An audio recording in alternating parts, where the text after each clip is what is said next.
Hello,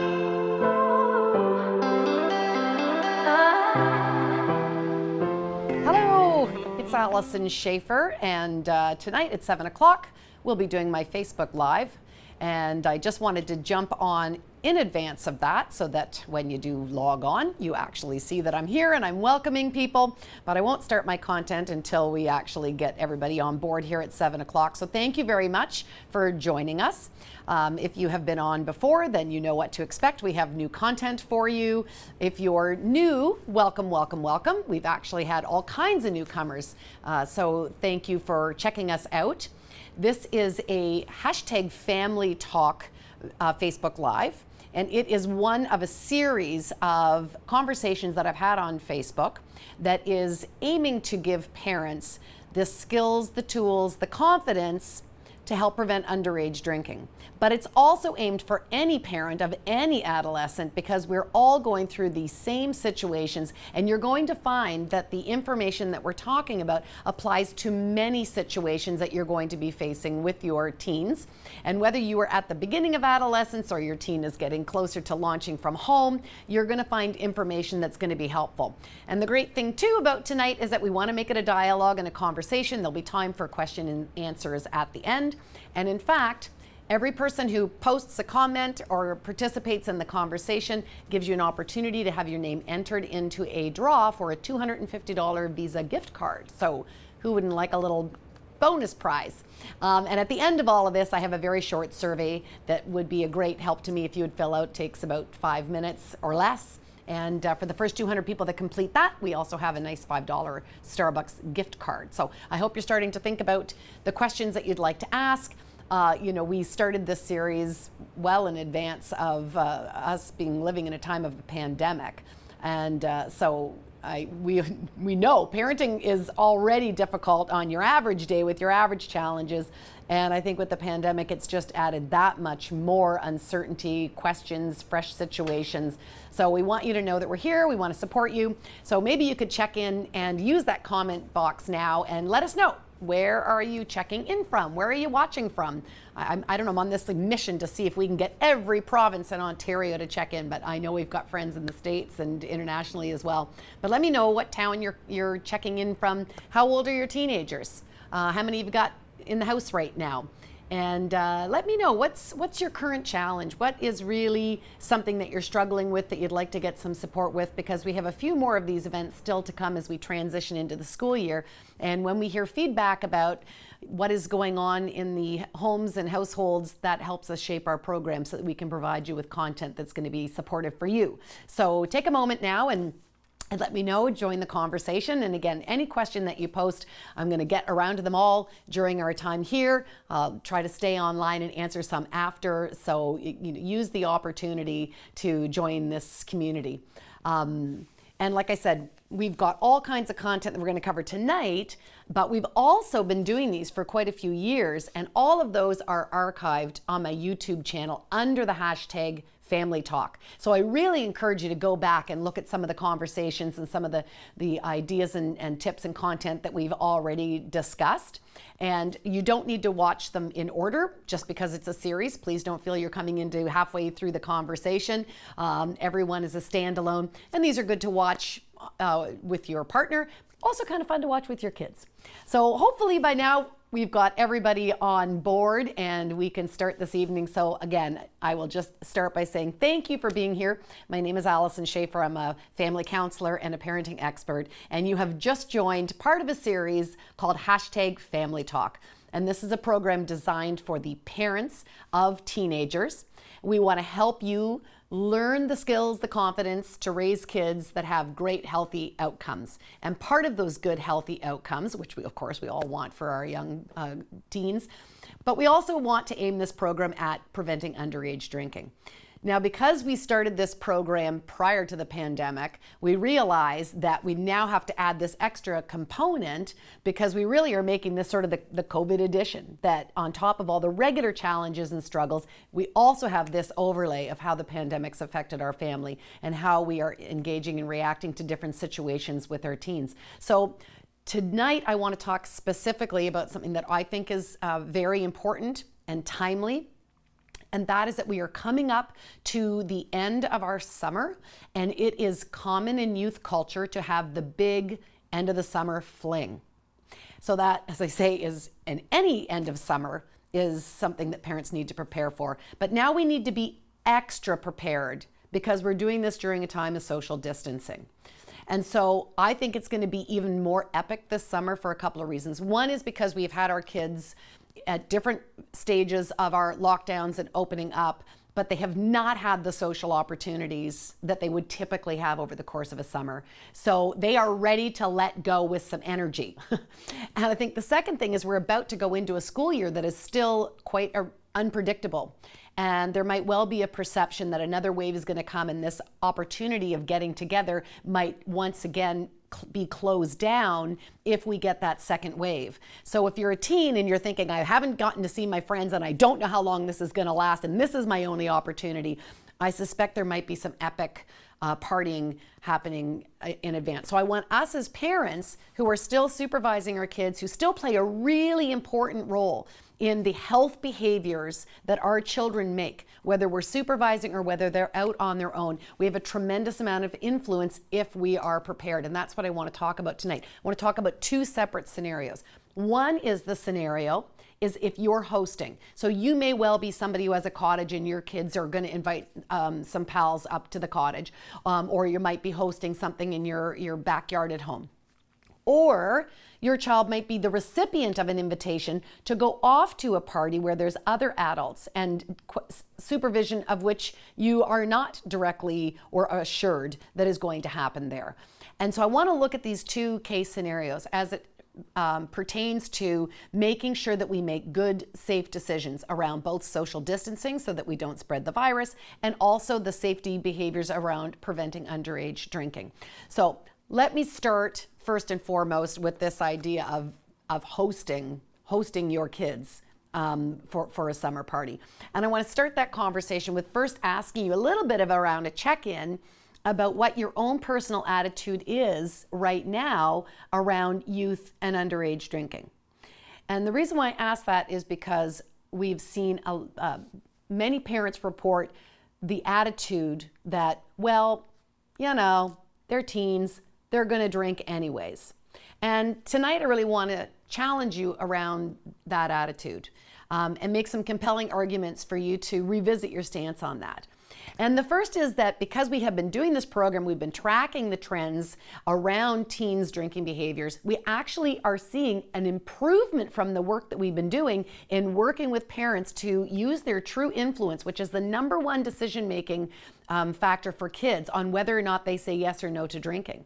And so you do have the power to change this course, and you have, that we actually have the majority of our teens now do not underage drink. So the assumption that they're going to drink anyways really now is faulty based on data.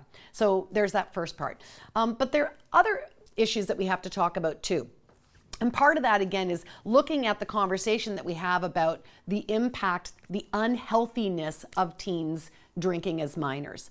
And that there really is a difference between the teen brain and the adult brain. And we didn't used to know this before. And so I'm really compelled to share this information with you, that during adolescence, the teen brain is actually quite vulnerable. It is rewiring, the structures are changing, and alcohol interferes with the developmental piece of brain development. So it's a more important substance to be aware of. So here we are making sure that our kids are trying to stay safe and away from the virus. And I'm saying we also need to have this awareness around our role in protecting our kids from another safety concern, which is the surrounding of alcohol that tends to arrive around adolescence. So I still want people to host parties. I still think teens are great. I love teen energy. I like the fun. It's great when you are hosting because it does mean that you do get to have more supervisory roles. But when we look at what happens in parties where parents allow alcohol, thinking they're going to drink anyways, it'll be safer if I just supervise it. I think we have to look at what also we are putting ourselves up for. One is that it's actually illegal to serve or buy alcohol for a minor. So you're actually breaking the law, which a lot of parents maybe don't have top of mind.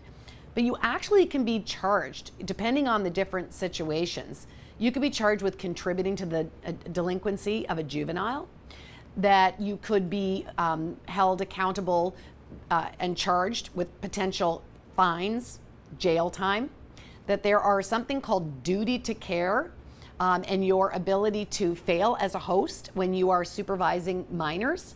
So again, I want you to have parties, but I want you to understand how the law takes responsibility. Just as we're working on teachers having to be responsible, going back into the classroom and supervising COVID safe distancing and healthy behaviors in the classroom, and they're feeling that onus of responsibility. If you're inviting people into your home, you are hosting. You are saying that you are going to be in charge of those minors, and you are stepping up for the responsibility of making sure that they're safe when you're in your home. And we know that because alcohol impacts decision making, motor coordination, judgment, it is likely that they can potentially have an accident. And if somebody is injured or dies when you are the adult and you permitted alcohol at that time, then we're looking at, even if you're found innocent, court cases, legal time, just the stigma of it. So I think a lot of times parents just haven't thought about it. I'm trying to open your eyes to this new information so that it's easier to say to your kids, yes, I'd love to host a party, but it's going to be a safe party. And here's what we're going to do about social distancing and staying safe from the virus. And here's what we're going to do to keep this legal and keep us safe as we're partying. And that if I'm the one who is responsible for all these people under my roof, I need to make sure that the onus is on me legally to be responsible for people's safety. And teens will understand why you've taken that position. So if that's new for you, you can say, you know what, it's okay. Last time I let you drink at home, but I have new information from watching this series. And it's okay to change your mind. That's what I'm hoping to do. This series is about trying to change your mind and change your behaviors and help move the needle to prevent further our underage drinking. So I think we can speak to our kids about that. I think some of the other things in terms of the actual pragmatic, let's get down to how we do it. I think one thing that you can do is when you send out those invitations, you can actually say this is going to be AF, stands for alcohol free. You'll start seeing it everywhere now. There's lots of people that are AF, lots of people that are alcohol free. You can put that right on the invitation. This is an alcohol free party. You can say that this is a sober safe party. And parents reading that are going to say, wow, this person is really on the ball. This is a really safe home to send my kid to. And you're modeling how they might do it too. So they're going, oh, you know what? Well, they're saying it's going to be alcohol free. Maybe I'll try that the next time I got some friends over. And this is how we start to change social norms. This is how we start to change youth culture. Just the same way that we've done other safety campaigns. Look at how we got people wearing seatbelts. Look at how we got people wearing helmets. And look at how we're now getting people to wear masks. We need people to wear masks. So the more people look around at everyone saying you need to have a mask, you got to wash your hands, can't, stand back. The more people do that, the more that becomes the social norm for behaviors. So please take this initiative to say, and I'm going to be that parent who says I'm not going to support illegal behavior. I want to keep kids safe that way too. And stand by your convictions that you're going to have that alcohol-free party. We'll see that ripple effect. More people will join on board with that. So I think the other thing to appreciate is that if you're going to have this teen party, then we want to make it a safe party. Part of it is it's got to be a really engaging party. A lot of teens will report that the reason why they drank was actually to break boredom, something to do. So if we keep them engaged with other safe things and you get really creative in planning a party with your teen, again, according to social distancing rules, then the kids can see their friends and have a good time. You need to check your jurisdictions to find out how many people are allowed to gather. That's going to be different in different places in Canada. You can't go over the maximum number. We know that getting together outside where there's better ventilation, of course, we're looking at August, so it's still nice to gather outside. It's going to be a little bit harder in December, so this is a good time for people to gather outside. And then think about what you might do in terms of activities that can be fun, but that include that social distancing. So things like a game of badminton, where people can still sanitize with wipes the rods, but they're far apart. But the game involves being far apart. So it's still fun, it's still exciting. And so make some kind of a badminton tournament. Make exciting food, but you're not going to have food where people stick their hand in a common popcorn ball. I don't know, it's going to be more like Halloween where everyone gets like a little grab bag that has little packages of Smarties and little packages of their own potato chips or something. So I think we can work with these kids to say, decorate your mask, keep it on, set up towels on the lawn that are so far apart, or set the chairs up so that they've got these physical indicators around it. and get thinking about those creative games that they can play. There's no reason why kids can't have fun and get together. And then you want to supervise. You've said you're going to host these kids, and you've got that host responsibility by law. And so you need to circulate. You need to walk around. You don't need to intrude. You don't need to join their party, but they need to know that you're there. They need to know that you're watching. And if you need to say, hey, back a little bit, or did you wash your hands, or oh, you know what, get that mask on. They need to know your presence. And so make yourself known, and then speak to your teen. Let your teen know, hey, listen, if somebody is like not complying, whether that's complying to the social distancing or whether that's sneaking liquor in, you can either say, you give your friend a nudge and say that's not cool, or if that's difficult for you, come to me. You don't need to deal with an encounter with your friend. I'll look after it. And so you can just politely say, hey, listen, trying to stay safe at this party. You got to follow the rules. If that's too hard for you today, then you can join us at another time. If they've got alcohol, you can just take the alcohol, say no, it's not allowed. If they, hey, you got to pop the mask on. If you're not willing to wear the mask, then we'll join you at another time. Got to go. It can just be as low and matter of fact as that, but mostly just your presence is already going to be sufficient. So make sure that you're not drinking and drunk. You need to be sober if you're supervising kids in case something does happen and they need you as a support person. So be safe, be fun, watch those numbers, follow your local guidelines, work with your team to set something up, know those kids because we need contact tracing. Hopefully you should know the small number of kids that your kids are with. And of course, if you're bubbling, there's different rules, but if they're expanding that and they're just doing the regular outdoor grouping, then do that good planning, supervise and enjoy. I think it's really important that kids have that experience. Now that's a little different than if you're sending your kid out, and a lot of people have been invited to play. Other parents are hosting, other people are going to be there, and we don't know what the supervision is going to be.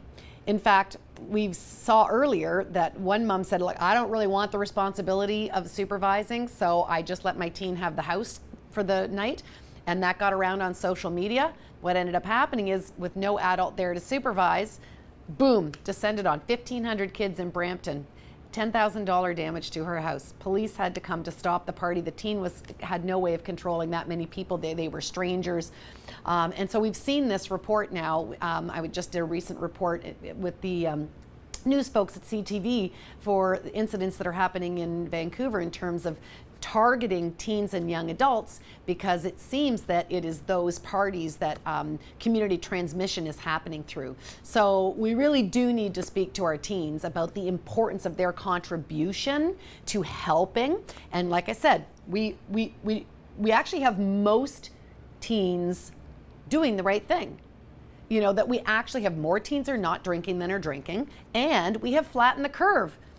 So I don't want them to feel like we're painting them guilty. I want to show trust. I want to show faith, but I want to empower them to let them know why it's important. I want to give knowledge to them and let them know that they are actually part of this really important solution that we're all involved with. And that if we just use our smarts and wisdoms, we can still get that connection. We can still make things happen if we go along with protocols. So if we're going to be sending them out, I want to do the typical thing that any parent would do, which is, where are you going? Who's going to be there? Who's going to be supervising? We generally ask those questions anyways. And we have to know that we can't keep our kids at home. We can't say, no, I don't feel safe. They have to venture out. Things are opening up. They need their friendships. They need their autonomy. And we do want to show them our trust in them to make good choices for themselves. But we still need to do some preparation.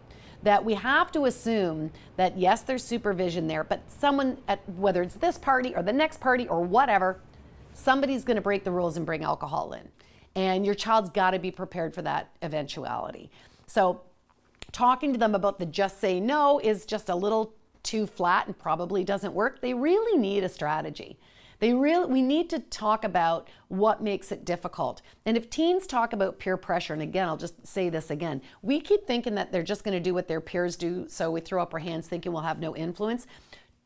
Honestly, again, I started at the beginning, your influence is greater than peer pressure, but we can still acknowledge that peer pressure exists. And so if you say, is it that when alcohol shows up, do you feel pressured to drink because your friends are like egging you on?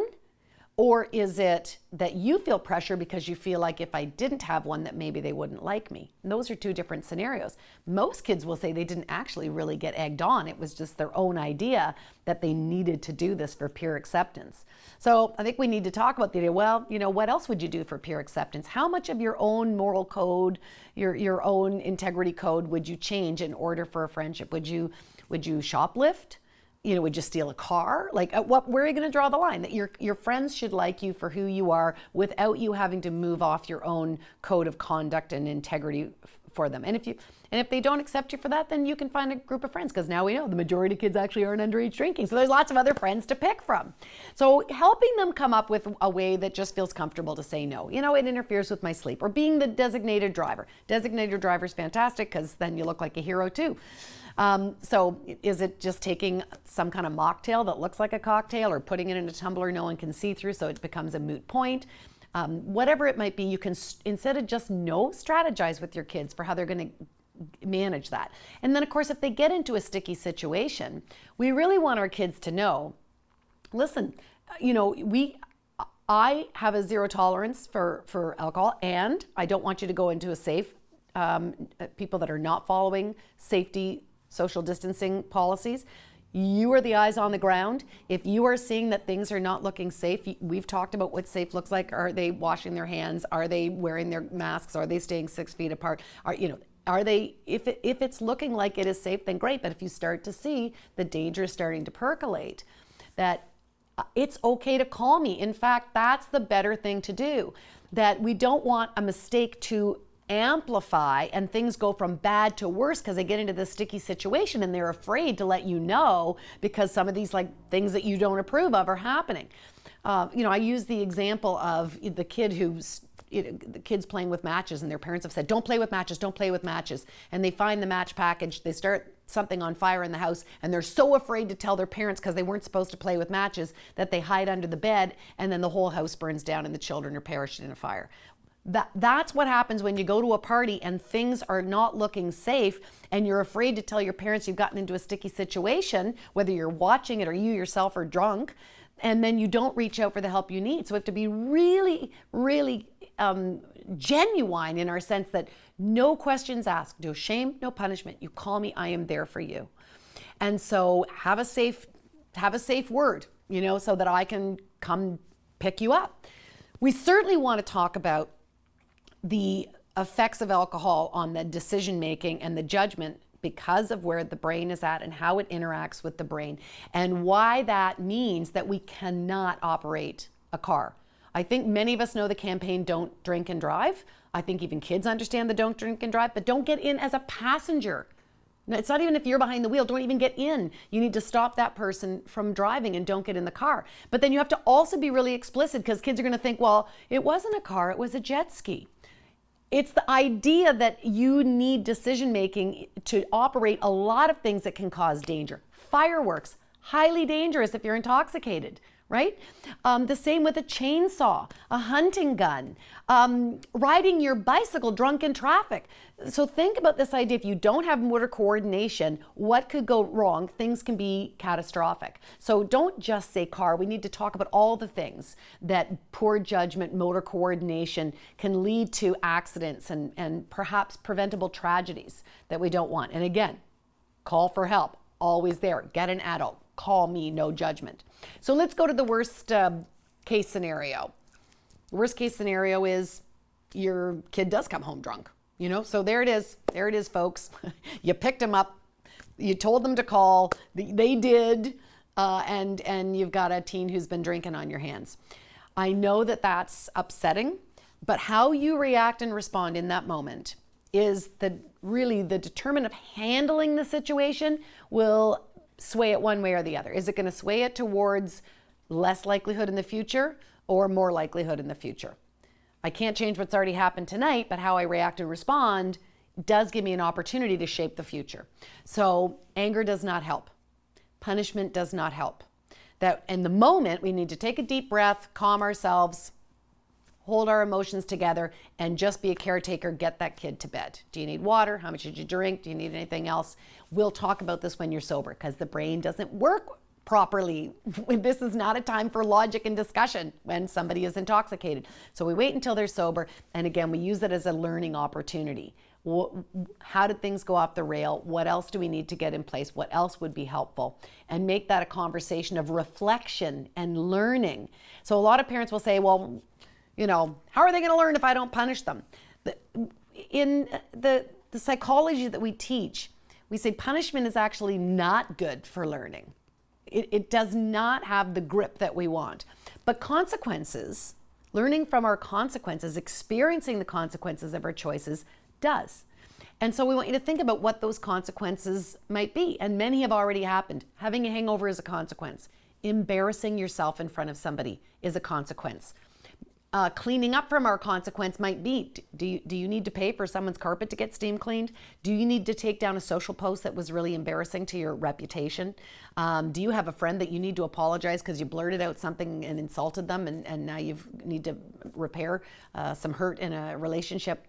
Those are all consequences that you can reflect on from your child, things that unlikely would not have happened if alcohol didn't show up on the scene and interfere with that judgment, interfere with that decision making. And so as much as we see this glamorized image of alcohol as making everything fun and being part of youth culture, we don't talk enough about the negative consequences, which greatly outweigh the fun that they're having, and with the health consequences. So that's the conversation that we need to be having with our kids.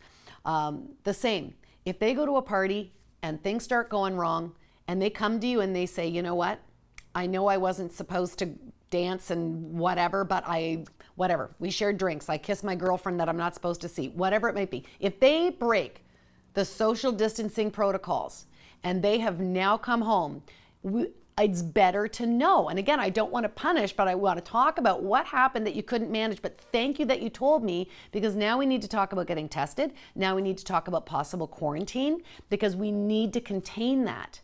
And you can't be helpful to them if they don't tell you.